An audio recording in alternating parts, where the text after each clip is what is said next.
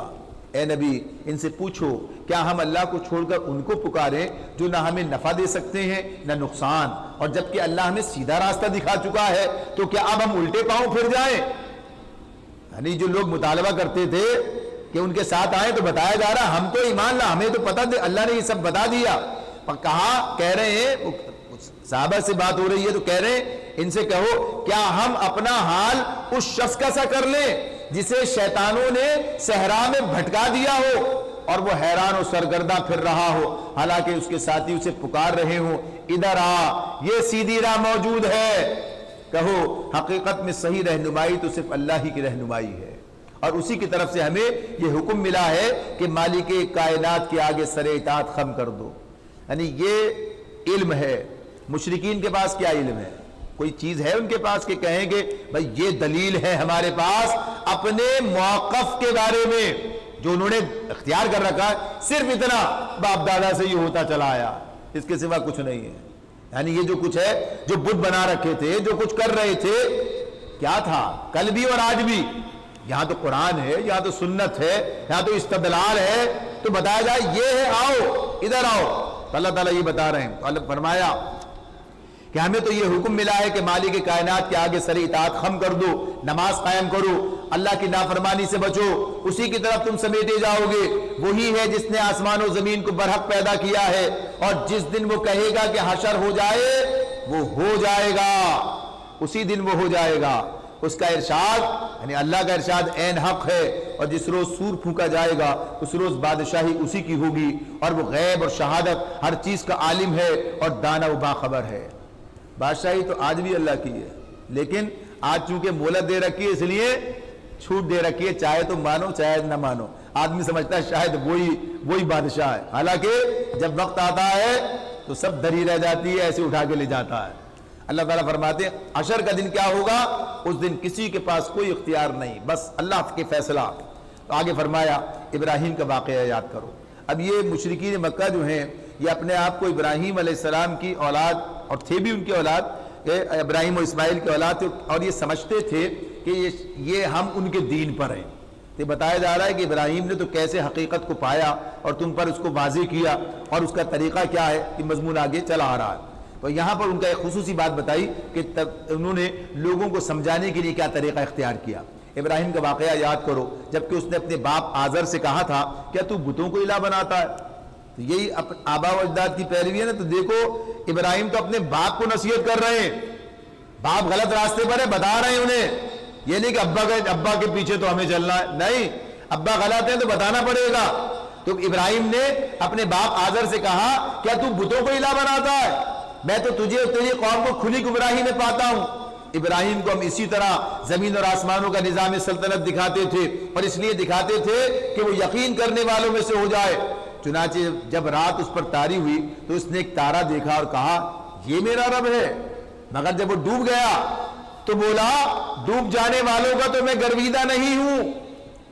پھر جب چاند چمکتا نظر آیا تو کہا یہ ہے میرا رب، مگر جب وہ بھی ڈوب گیا تو کہا اگر میرے رب نے میری رہنمائی نہ کی ہوتی تو میں بھی گمراہ لوگوں میں شامل ہو گیا ہوتا، اصلی رب جو ہے۔ اور پھر کہتے ہیں پھر جب سورج کو روشن دیکھا تو کہا یہ ہے میرا رب، یہ سب سے بڑا ہے، مگر جب وہ بھی ڈوبا تو ابراہیم پکار اٹھا اے برادران قوم، میں ان سب سے بیزار ہوں جنہیں تم اللہ کا شریک ٹھہراتے ہو۔ یعنی قوم پر اس طرح سے انہوں نے حجت تمام کی ہے، کہا یہ رب ہے، ڈوب گیا. دوسرا اچھا یہ چلو چاند نکلا, یہ بھی ڈوبا. سورج یہ تو پابند ہے. اسی طرح صبح و شام جیسے اسی سارے رابطے کے اندر کسے ہوئے ہیں, ان کی مجال نہیں ہے کہ آگے پیچھے ہو جائیں. یہ کیسے معبود ہو سکتے ہیں؟ تو ان کی قوم جو ہے یہ چاند سورج انہی کی پوجا کرتی تھی. تو اس طرح سے انہوں نے ان کے اوپر حجت تمام کی. تو کہتے ہیں اے برادران قوم, میں ان سب سے بیزار ہوں جنہیں تم اللہ کا شریک ٹھہراتے ہو. میں نے تو یکسو ہو کر اپنا رخ اس ہستی کی طرف کر لیا جس نے زمین اور آسمانوں کو پیدا کیا ہے. یہ زمین آسمان یہ نہیں ہے علاج. زمین آسمان میں چاند سورج ستارے سیارے سب یہی ہے. اس کائنات میں وہ میرا رب ہے جس نے اس کائنات کو پیدا کیا ہے, اور میں ہرگز شرک کرنے والوں میں سے نہیں ہوں. اس کی قوم اس سے جھگڑنے لگی تو اس نے قوم سے کہا کیا تم لوگ اللہ کے معاملے میں مجھ سے جھگڑتے ہو؟ حالانکہ اس نے مجھے راہ راست دکھا دی ہے, اور میں تمہارے ٹھہرائے ہوئے شریکوں سے نہیں ڈرتا. ہاں اگر میرا رب کچھ چاہے تو وہ ضرور ہو سکتا ہے. اللہ اگر مجھے کوئی کسی مشکل میں ڈالے تو اللہ کی مرضی, تمہارے کہنے سے نہیں ہوگا. یہ تو اللہ ہی کا معاملہ ہے. میرے رب کا علم ہر چیز پر چھایا ہوا ہے. پھر کیا تم ہوش میں نہ آؤگے؟ اور آخر میں تمہارے ٹھہرائے ہوئے شریکوں سے کیسے ڈروں جبکہ تم اللہ کے ساتھ ان چیزوں کو خدائی میں شریک بناتے ہوئے نہیں ڈرتے جن کے لیے اللہ نے تم پر کوئی سند نازل نہیں کی ہے. ہم دونوں فریقوں میں سے کون زیادہ بے خوفی و اطمینان کا مستحق ہے؟ بتاؤ اگر تم کچھ علم رکھتے ہو. مجھے تو اللہ کی طرف سے رہنمائی حاصل ہے, تمہارے پاس کیا ہے؟ تم تو اللہ کی نافرمانی کر رہے ہو, شرک کر رہے ہو. تو امن میرے لیے. امن کس کے لیے ہے؟ جو اللہ سے رہنمائی حاصل کرتا ہے, یعنی جو اللہ کی ہدایت سے آنے والی ہدایت, یعنی قرآن سنت جو آج ہے اس کے ساتھ ہے, تو وہی امن کا مستحق بنتا. فرمایا بتاؤ اگر تم کچھ علم رکھتے ہو, حقیقت میں تو امن انہی کے لیے ہے اور راہ راست پر وہی ہیں جو ایمان لائے اور جنہوں نے اپنے ایمان کو ظلم کے ساتھ آلودہ نہیں کیا. الذین آمنوا ولم یلبسوا ایمانہم بظلم اولئک لہم الامن وہم مہتدون. انہی کے لیے امن ہے, وہی ہدایت پر ہیں جنہوں نے اپنے ایمان کو ظلم کے ساتھ آلودہ نہیں کیا.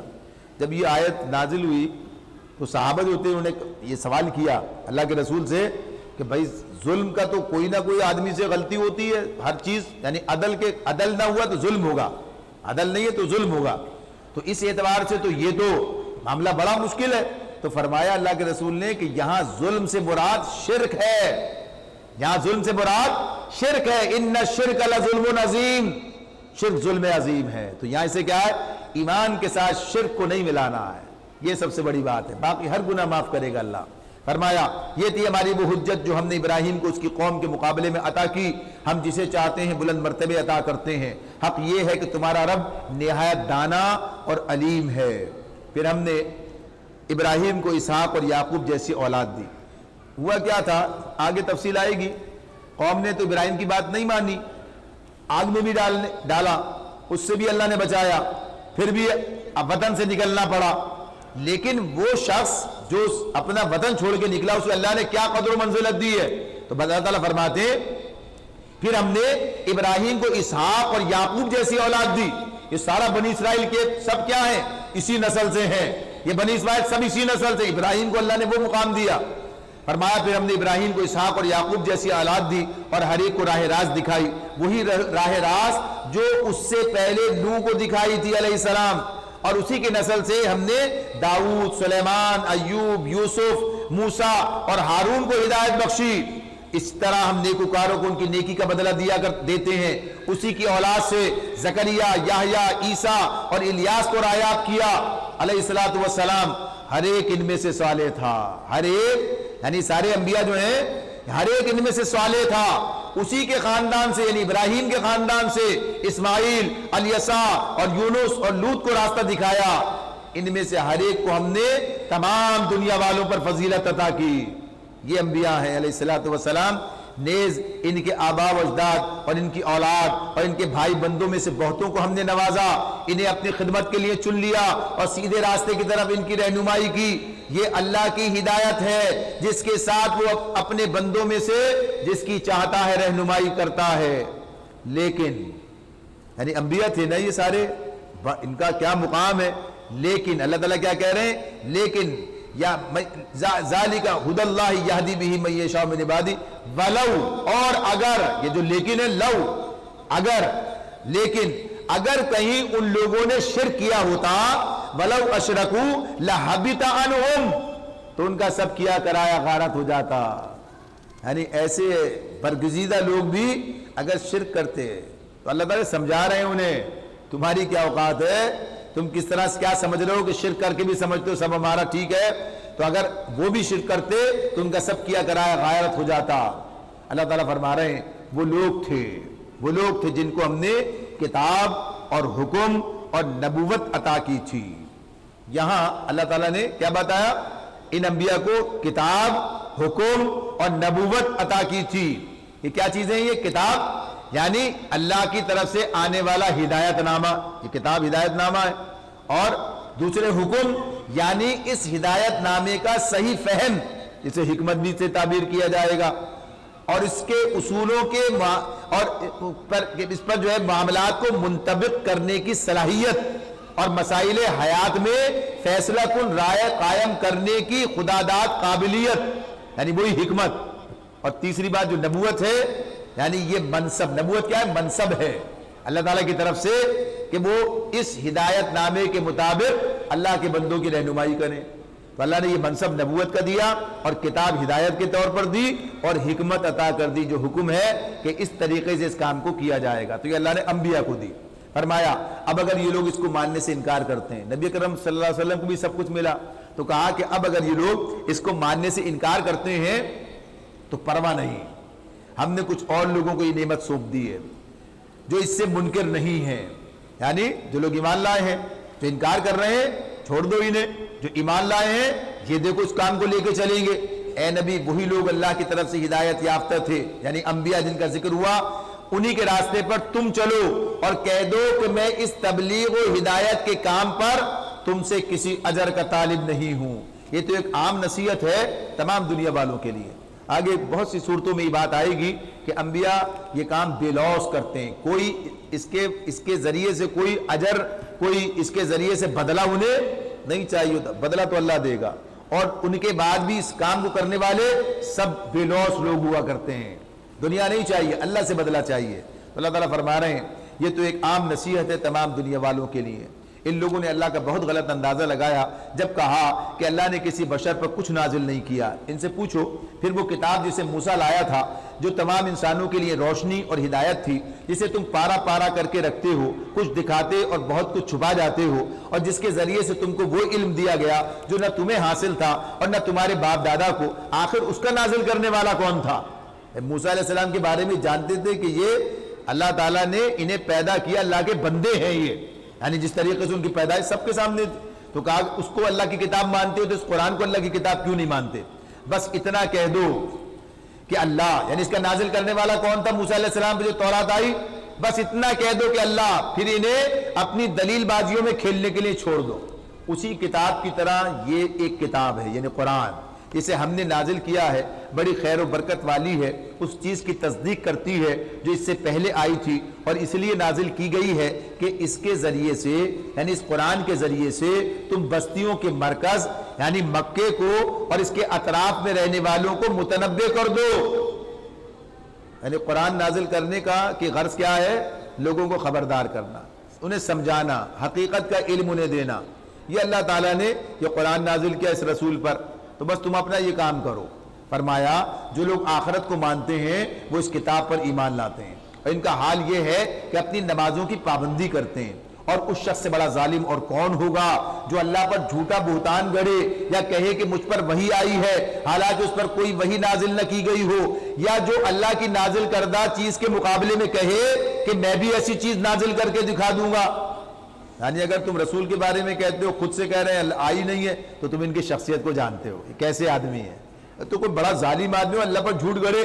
تو اس اعتبار سے، اور جو تم کر رہے ہو کہ تم کہہ رہے ہو یہ تو ایسے تو ہم بھی کریں گے، حالانکہ جب چیلنج کیا کہ اے قرآن کے مطابق کوئی صورت بنا کے لاؤ تو کوئی نہ لایا. تو اللہ تعالیٰ فرما رہے ہیں کاش تم ظالموں کو اس حالت میں دیکھ سکو جبکہ وہ سکرات موت میں ڈبکیاں کھا رہے ہوتے ہیں اور فرشتے ہاتھ بڑا بڑا کر کہہ رہے ہوتے ہیں لاؤ نکالو اپنی جان، آج تمہیں ان باتوں کی پاداش میں ذلت کا عذاب دیا جائے گا جو تم اللہ پر تہمت رکھ کر بکا کرتے تھے اور اس کی آیات کے مقابلے میں سرکشی دکھاتے تھے۔ اللہ فرمائے گا لو اب تم ویسے ہی تنے تنہا، لو اب تم ویسے ہی تنے تنہا ہمارے سامنے حاضر ہو گئے جیسا ہم نے تمہیں پہلی مرتبہ اکیلا پیدا کیا تھا۔ جو کچھ ہم نے تمہیں دنیا میں دیا تھا وہ سب تم پیچھے چھوڑا ہے۔ یعنی انسان دنیا میں جب آتا ہے کچھ نہیں لاتا اور جب دنیا سے جاتا ہے خالی ہاتھ چلا جاتا ہے۔ پہلا انسان اللہ نے پیدا کیا کچھ نہیں تھا، آدم، اور پھر پورا سارا سلسلہ بنا دیا، پھر آخر میں اللہ کے پاس جب پہنچیں گے ہر آدمی اکیلا اللہ کے سامنے کھڑا ہوگا اور حساب دے گا۔ اللہ تعالیٰ فرما رہے ہیں اب ہم تمہارے ساتھ تمہارے ان سفارشیوں کو بھی نہیں دیکھتے جن کے متعلق تم سمجھتے تھے کہ تمہارے کام بنانے میں ان کا بھی کچھ حصہ ہے۔ یعنی مشرکین سے خطاب ہو رہا ہے یہ کہ جب اللہ کے سامنے جا کے کھڑے ہوں گے تو پوچھیں کہاں ہیں اب وہ جنہیں تم اللہ کا شریک ٹھہرا کے سمجھتے تھے کہ یہ تمہارا کام بنائیں گے؟ تو فرمایا کہ وہ سب کہاں گئے، تمہارے آپس کے سب رابطے ٹوٹ گئے اور وہ سب تم سے گم ہو گئے جن کا تم زوم رکھتے تھے۔ اللہ تعالیٰ فرما رہے ہیں اب ہم تمہارے ساتھ تمہارے ان سفارشیوں کو بھی نہیں دیکھتے جن کے متعلق تم سمجھتے تھے کہ تمہارے کام بنانے میں ان کا بھی کچھ حصہ ہے۔ تمہارے آپس کے سب رابطے ٹوٹ گئے، جو دنیا میں سب بنا رکھا تھا دھندا کچھ نہیں، وہاں کوئی کسی کو نہیں پوچھے گا حشر کے دن، اور وہ سب تم سے گم ہو گئے جن کا تم زوم رکھتے تھے، سمجھے کل ہی ہمارے کام آئیں گے۔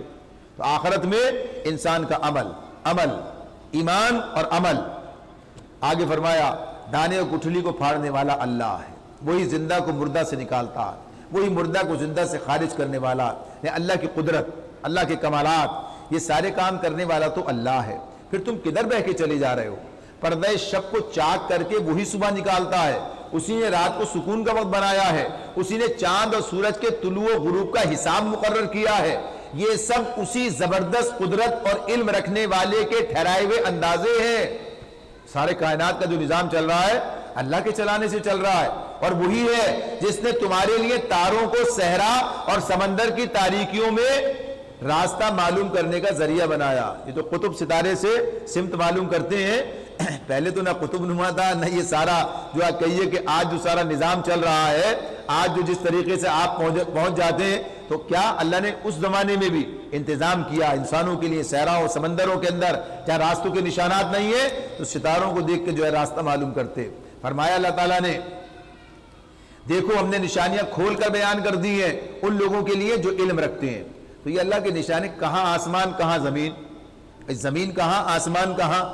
جو لوگ کہتے تھے آسمان کسی اور کا زمین کسی اور، زمین کے رہنے والوں کو آسمان پر بنائے گئے ستارے رہنمائی فراہم کر رہے ہیں، ان کے ذریعے سے اپنا راستہ طے کر رہے ہیں۔ تو یہ جو زمین اور آسمان کے درمیان تعلق ہے تو کیا معلوم ہوا؟ خالق ایک ہی ہے دونوں کا خالق ایک، اور اس نے انسانوں کے لیے ان سب چیزوں کو بنا دیا۔ تو یہی نشانیاں اللہ تعالیٰ فرماتے ہیں دیکھو ہم نے نشانیاں کھول کر بیان کر دی ہیں ان لوگوں کے لیے جو علم رکھتے ہیں، اور وہی ہے جس نے ایک جان سے تم کو پیدا کیا، پھر ہر ایک کے لیے ایک جائے قرار ہے اور ہر ایک کے سونپے جانے کی جگہ۔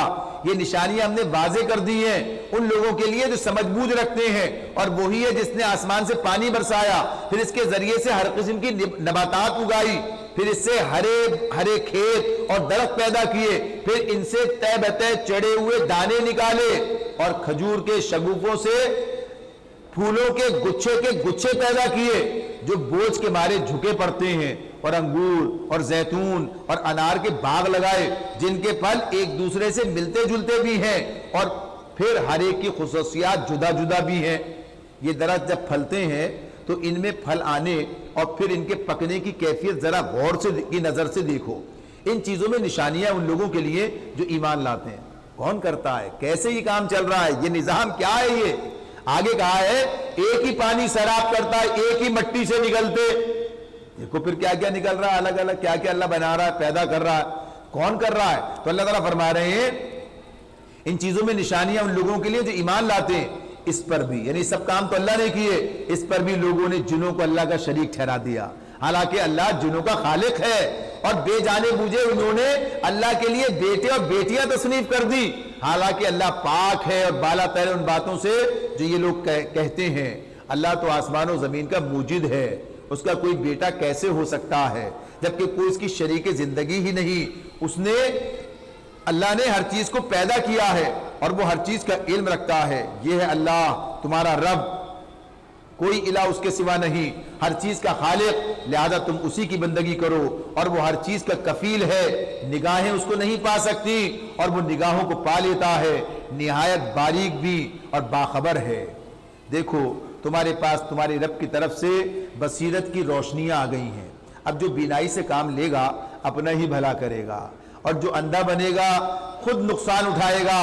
میں تم پر کوئی پاسبان نہیں ہوں، یعنی قرآن نازل ہو گیا، اللہ کی طرف سے کتاب ہدایت آ گئی ہے، اب آنکھیں کھولو، اس کو پڑھو، اس کو سمجھو، دیکھو، حقیقت کا علم تمہارے پاس آئے گا۔ اور اگر آنکھیں بند کر لو گے تو نقصان کس کا کرو گے؟ اگر کوئی قرآن نہیں پڑھتا، اگر کوئی قرآن سے رہنمائی حاصل نہیں کرتا، کس کا نقصان کرے گا؟ اپنا نقصان کرے گا۔ اور جو آنکھیں کھول کر پڑھے گا، سمجھے گا، اس کے مطابق اپنے عقیدے کو درست کرے گا، عمل اس کے مطابق کرے گا، تو فائدہ کس کا ہوگا؟ اس کا اپنا ہوگا، دنیا میں بھی آخرت میں بھی۔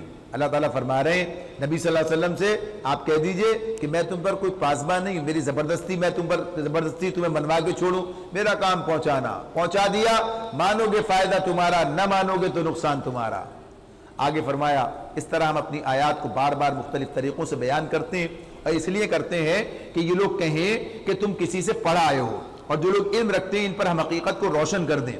اے نبی آپ اس وحی کی پیروی کیے جاؤ جو تم پر تمہارے رب کی طرف سے نازل ہوئی ہے، کیونکہ اس ایک رب کے سوا کوئی الہ نہیں ہے۔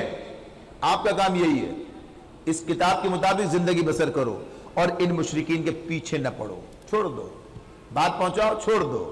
اگر اللہ کی مشیت ہوتی تو وہ خود ایسا بندوبست کر سکتا تھا کہ یہ لوگ شرک نہ کرتے۔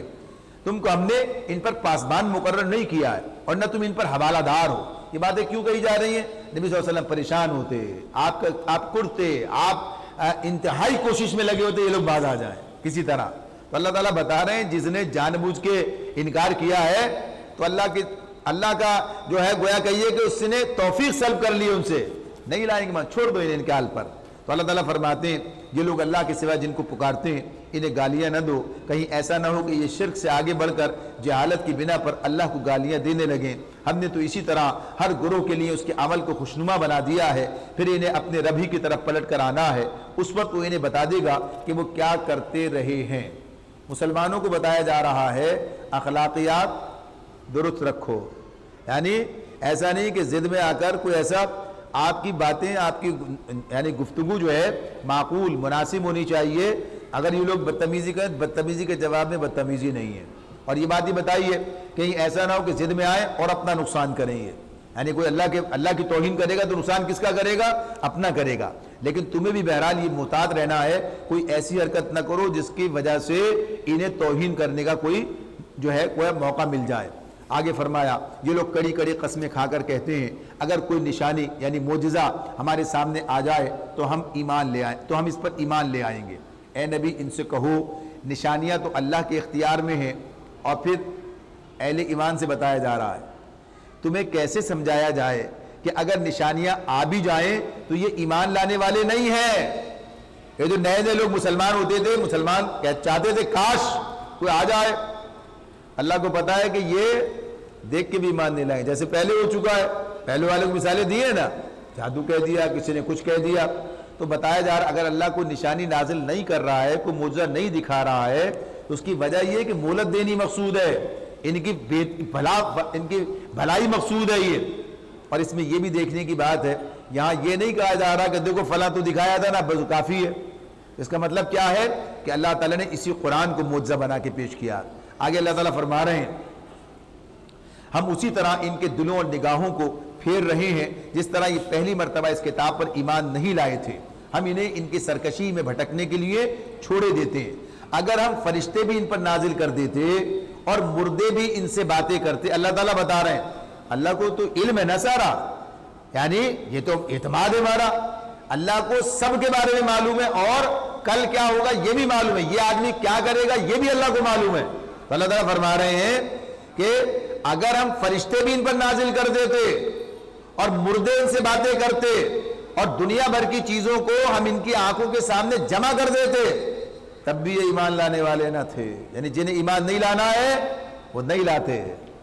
اور آپ دیکھ رہے ہیں آپ کے سامنے یہ بات سامنے ہے معجزات پہ ایمان لانے کے اعتبار سے، جو لوگ ایمان لائے اللہ کے رسول پر بات سن کے دلیل سے قرآن سے، اور پھر سارے لوگ ایمان لائے، یعنی کیا اللہ تعالیٰ نے جو ہے انہیں توفیق دی ہے۔ تو فرمایا کہ یہ سب کچھ جمع کر دیتے تب بھی ایمان نہ لانے والے تھے، اللہ یہ کہ مشیت الہی ہی یہ ہو، یعنی اگر زبردستی اللہ ان کو ایماندار بنانا چاہتا تو یہ ایمان لاتے، پھر کیسے نہیں لاتے؟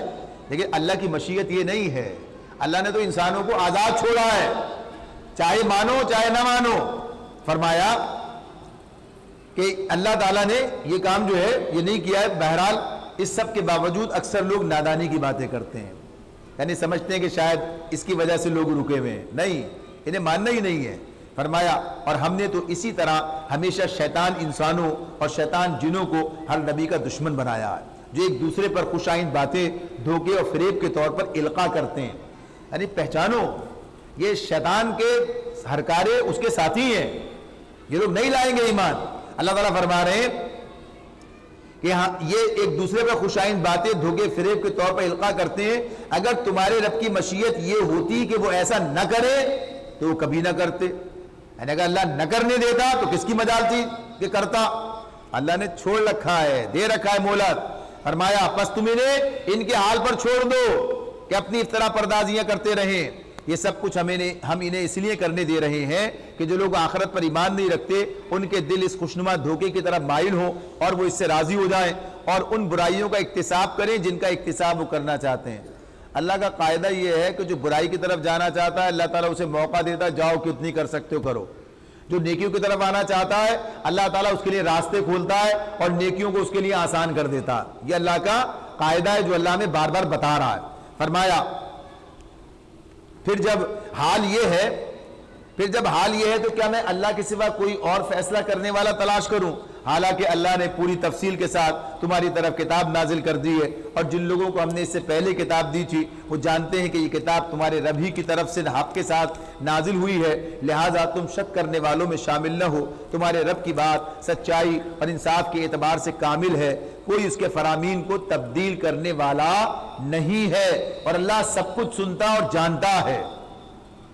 اور اے نبی اگر تم ان لوگوں کی اکثریت کے کہنے پر چلو جو زمین میں بستے ہیں تو وہ تمہیں اللہ کے راستے سے بھٹکا دیں گے، وہ تو محض گمان پر چلتے اور قیاس آرائیاں کرتے ہیں، در حقیقت تمہارا رب زیادہ بہتر جانتا ہے کہ کون اس کے راستے سے ہٹا ہوا ہے اور کون سیدھے راستے پر ہے۔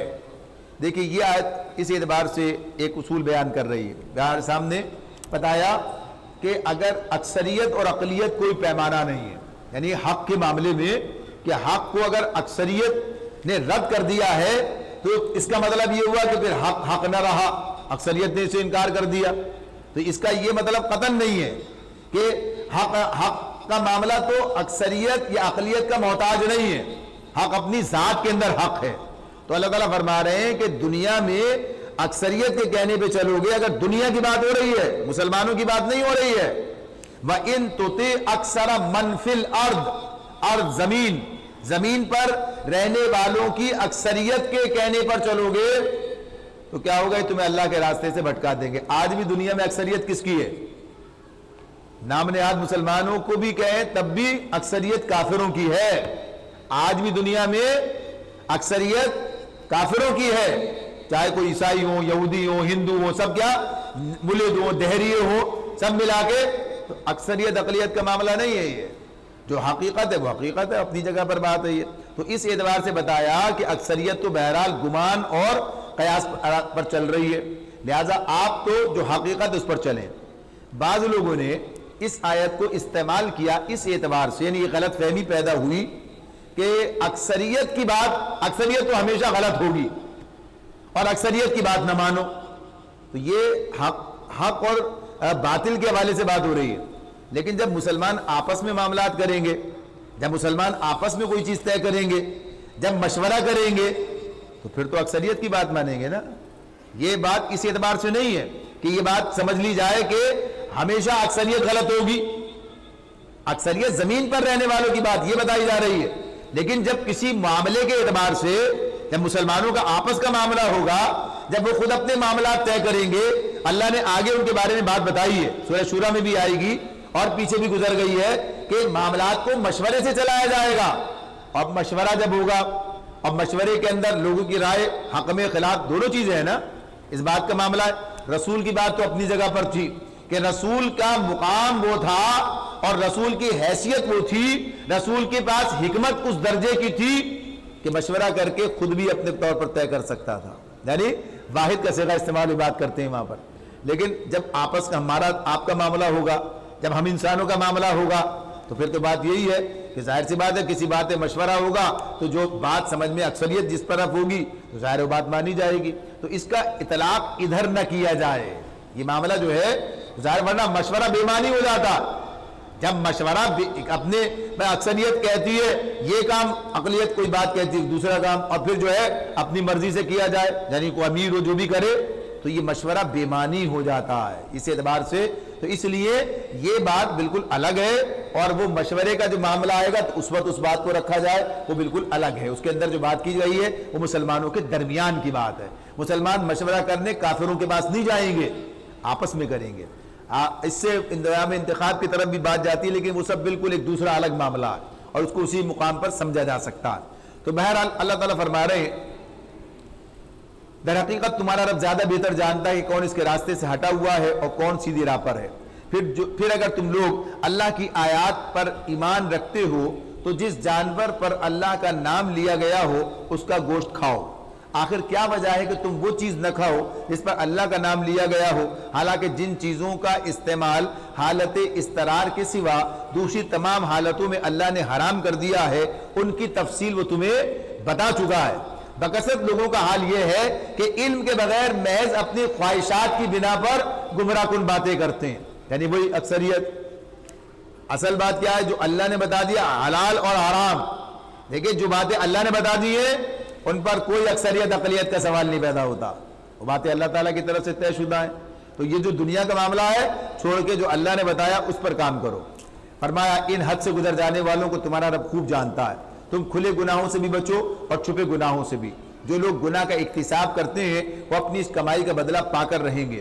جس جانور کو اللہ کا نام لے کر ذبح نہ کیا گیا ہو اس کا گوشت نہ کھاؤ، ایسا کرنا فسق ہے.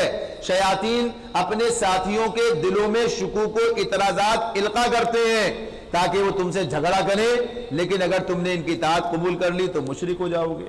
یعنی یہ انسانوں سے، مسلمانوں سے بات ہو رہی ہے. اللہ تعالیٰ فرما رہے ہیں کیا وہ شخص جو پہلے مردہ تھا، اب پھر دیکھیے مردہ زندہ کی پھر بات کر رہے ہیں.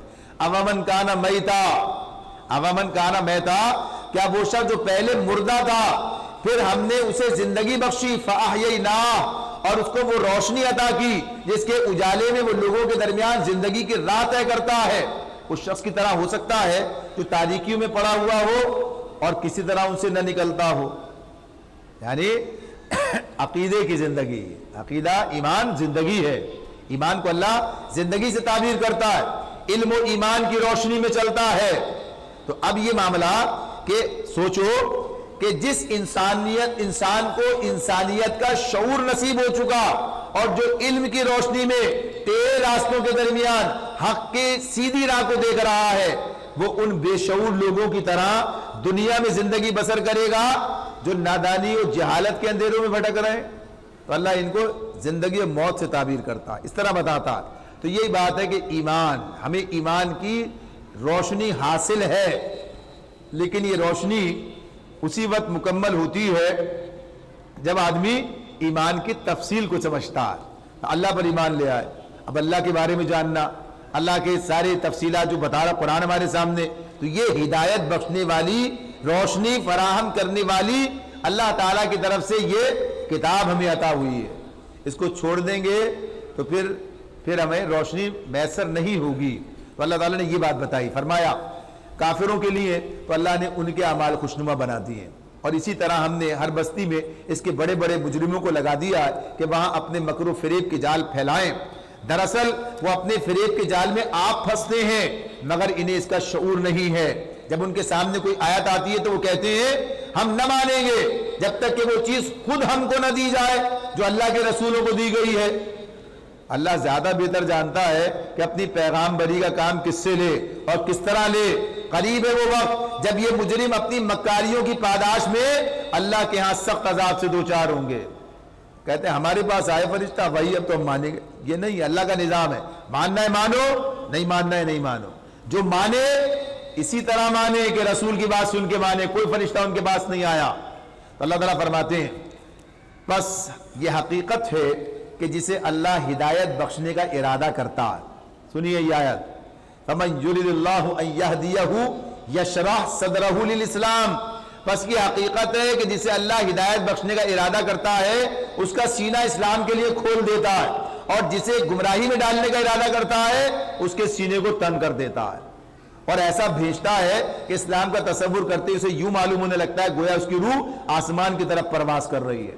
اس طرح اللہ حق سے فرار اور نفرت کی ناپاکی ان لوگوں پر مسلط کر دیتا جو ایمان نہیں لاتے۔ یعنی بنیادی طور پر یہ معاملہ کیا ہے، یہ توفیق الہی کا معاملہ کیا ہے، ایمان کا معاملہ سب سے پہلے۔ ایمان کی بات جو ہے کہ جب آدمی استدلال جو دلائل اس کے سامنے رکھے جاتے ہیں ان کی روشنی میں جب اس بات کو تسلیم کرتا ہے کھلے دل کے ساتھ میں، تو اللہ اس کے سینے کو اسلام کے لیے کھول دیتا ہے، پھر اسے بات سمجھ میں آتی ہے، پھر اس راستے پر آگے بڑھتا ہے۔ اسے ہم کہتے ہیں توفیق الہی۔ توفیق کسے ملتی ہے؟ جو مانگتا ہے۔ دیکھیے ایک آدمی وہ ہے جو ضد تعصب ہٹ درمی میں، آج میں اور آپ یعنی ہم کہیں اے اللہ تو ہمیں سیدھا راستہ دکھا جو سیدھا ہے، جیسے ہم کہیں اللہ ہمیں سیدھا راستہ، ہمیں صحیح بات چاہیے۔ جو آدمی کہے کہ میں تو صحیح تو میں ہی جانتا ہوں سب غلط، تو جو اس زوم باطل میں مبتلا ہے وہ کب سیدھے راہ اس کے سامنے آئے گی، وہ سمجھے سب غلط ہے۔ تو یہ جو نہیں مان رہے تھے ان کا معاملہ یہی تھا، یہ اپنے آپ کو سمجھتے تھے بس ہم صحیح ہیں، اور جب انہیں سمجھایا جاتا تو کہتے وہ سارے پاگل تھے کیا؟ یعنی یہ اگر یہ بات غلط ہے تو دلیل سے غلط ثابت کرو۔ اللہ کے رسول جو کہہ رہے ہیں کہ یہ بت کچھ نہیں ہے، کہتے یہ تو سارے آباء و اجداد سے پوچھتے چلے آ رہے ہیں، فلانا کام ایسے بنا، فلاں یہ ایسے ہو گیا، تو کیا ہے یہ سینے گھٹ چکے ہیں، ان کے سمجھ میں بات نہیں آتی ہے۔ جو کھلے دل سے مانتا ہے، سمجھتا ہے، سوچتا ہے، دلیل سے سوچتا ہے، غور کرتا ہے کہ ہاں یہ ہمارے ہاتھوں کے بنائے ہوئے یہ سارے معاملات کیا حقیقت ہے ان کی، یا کسی کے پاس کیا معاملہ ہے جو انسانوں کے حوالے سے سوچے، جو کسی اور کے حوالے سے سوچے، کسی اور کو الہ بنائے۔ تو اللہ تعالیٰ کہتے ہیں کہ یہ معاملہ توفیق الہی کا اسی کو ملتا ہے جو چاہتا ہے، تو اللہ اس کا سینہ اسلام کے لیے کھول دیتا ہے۔ تو آگے اللہ تعالیٰ اس طرح یہ بات ہمارے سامنے واضح کرتے ہیں۔ بعض لوگ کہتے ہیں اللہ توفیق دے گا، تو توفیق کسے دے گا؟ جو مانگے گا، جو اللہ سے ہمارا معاملہ، ہم تو اللہ کو مانتے ہیں نا، اللہ سے توفیق مانگیے، گڑ گڑا کے مانگیے، قرآن سے وابستہ ہو جائیے، سنت سے وابستہ ہو جائیے، اللہ ہدایت دے گا۔ قرآن کو کبھی اٹھا کے نہ دیکھو، کبھی نبی صلی اللہ علیہ وسلم کی زندگی کو پڑھ کے نہ دیکھو، کبھی سیرت کی طرف جاؤ ہی نہیں، اور کبھی اللہ کے رسول نے جو ارشادات ہیں مانو نہیں، سنو نہیں، پڑھو نہیں، اور سمجھو کہ بس اللہ تو بس ہم صحیح ہیں۔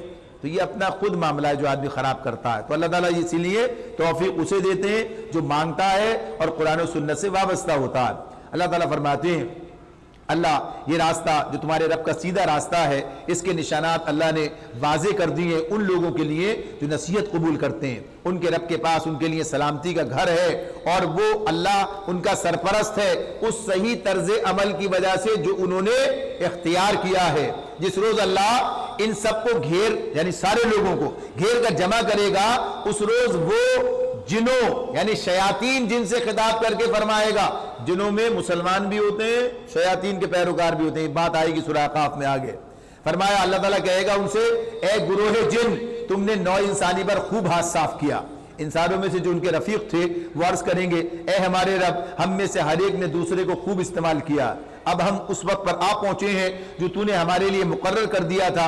اللہ فرمائے گا اچھا اب آگ تمہارا ٹھکانہ ہے، اس میں تم ہمیشہ رہو گے، اس سے بچیں گے صرف وہی جنہیں اللہ بچانا چاہے گا، بے شک تمہارا رب دانا اور علیم ہے۔ دیکھو اس طرح ہم آخرت میں ظالموں کو ایک دوسرے کا ساتھی بنائیں گے اس کمائی کی وجہ سے جو وہ دنیا میں ایک دوسرے کے ساتھ مل کر کرتے تھے۔ یعنی شیطان انسانوں اور دونوں کے معاملات، اس موقع پر اللہ ان سے یہ بھی پوچھے گا، اے گروہ جن و انس، کیا تمہارے پاس خود تم میں سے ایسے رسول نہیں آئے تھے جو تم کو میری آیات سناتے اور اس دن کے انجام سے ڈراتے تھے؟ وہ کہیں اس دن کے انجام سے یعنی حشر کے انجام سے ڈراتے تھے، وہ کہیں گے ہاں ہم اپنے خلاف خود گواہی دیتے ہیں۔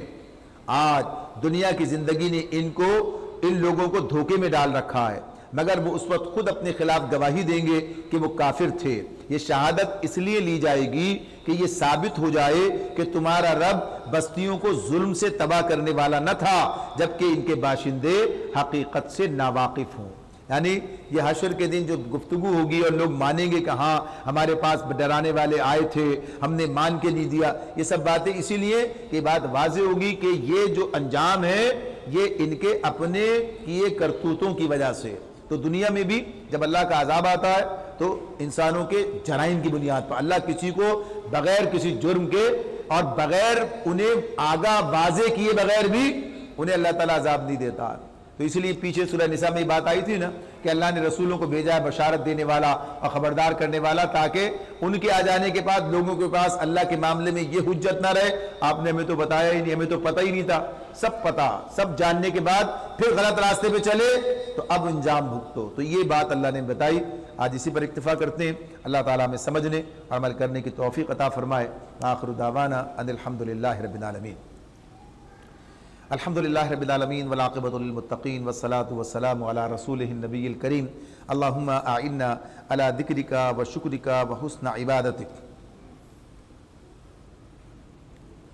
ربنا آتنا فی الدنیا حسنۃ وفی الآخرۃ حسنۃ وقنا عذاب النار۔ ربنا لا تزغ قلوبنا بعد إذ هديتنا وهب لنا من لدنك رحمة إنك أنت الوهاب۔ یا اللہ ہماری اس حاضری کو قبول فرما لے، ہم سب کو اس کا بہترین اجر عطا فرما دے۔ یا اللہ ہمیں اپنی ذمہ داریوں کو سمجھنے اور ادا کرنے کی توفیق عطا فرما دے۔ یا اللہ فلسطین کے مسلمانوں کی مدد فرما دے۔ یا اللہ ظلم کا خاتمہ فرما دے، ظالموں کی سرکوبی فرما دے۔ یا اللہ امت کے اندر بیداری عطا فرما دے، ہمیں اپنی ذمہ داریوں کو سمجھنے اور ادا کرنے کی توفیق عطا فرما دے۔ یا اللہ ہم تیرے سامنے حاضر ہیں، یا اللہ جو کل حاضر تھے آج نہیں ہیں، تیرے پاس پہنچ گئے ہیں، سب کی مغفرت فرما دے۔